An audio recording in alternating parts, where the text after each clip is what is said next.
While diving for lobster one day on the island of Mauritius, Ian McCormack was stung on the arm by a box jellyfish. He says that, by the time the ambulance arrived, he already felt completely paralyzed and necrosis had begun to set in. As he lay dying, Ian saw a vision of his mother praying for him, and after he made it to the hospital, he was clinically dead for a period of 15-20 minutes. That's when he found himself in a very dark place and began to hear people screaming. From the darkness I began to hear men's voices screaming at me, telling me to shut up, that I deserved to be there, that I was in hell. I couldn't believe it, but as I stood there a radiant beam of light shone through the darkness and immediately began to lift me upward. I found myself being translated up into an incredibly brilliant beam of pure white light. It seemed to be emanating from a circular opening far above me. I felt like a speck of dust being drawn up into a beam of sunlight as he walked toward the light. Ian says he could feel it giving off a living emotion and that God then spoke to him. McCormack hasn't written a book but has shared his story with several news outlets and talk shows.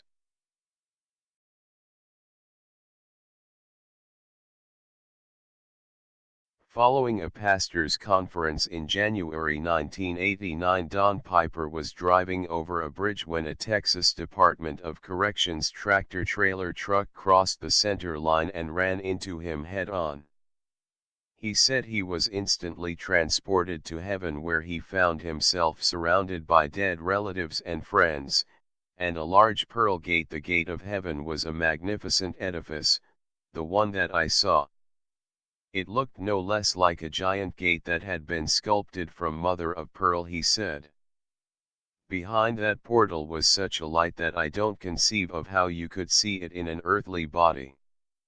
It could only be envisioned in a heavenly body because it was too bright. As he lay there crushed in his vehicle on the bridge, a pastor came by, who prayed over him.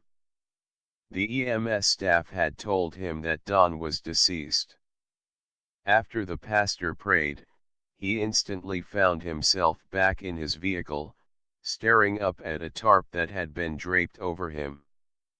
At the hospital, it was revealed that, although he suffered no major head trauma, nearly every bone in his body had been broken or shattered. Don wrote a book called 90 Minutes in Heaven after his recovery.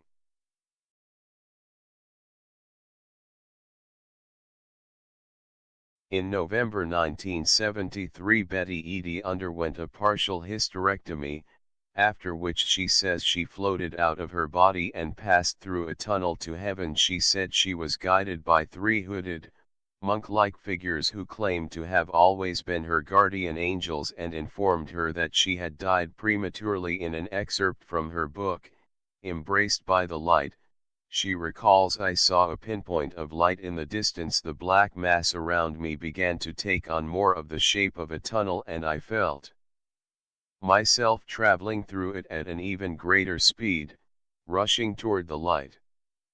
I was instinctively attracted to it, although again, I felt that others might not be. As I approached it, I noticed the figure of a man standing in it, with the light radiating all around him. There was no questioning who he was. I knew that he was my Savior and friend, and God. He was Jesus Christ, who had always loved me, even when I thought he hated me.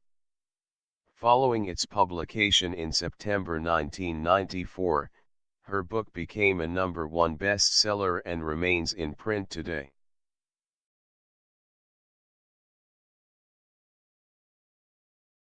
Colton Burpo wasn't quite 4 years old when his appendix burst, landing him in a hospital for emergency surgery.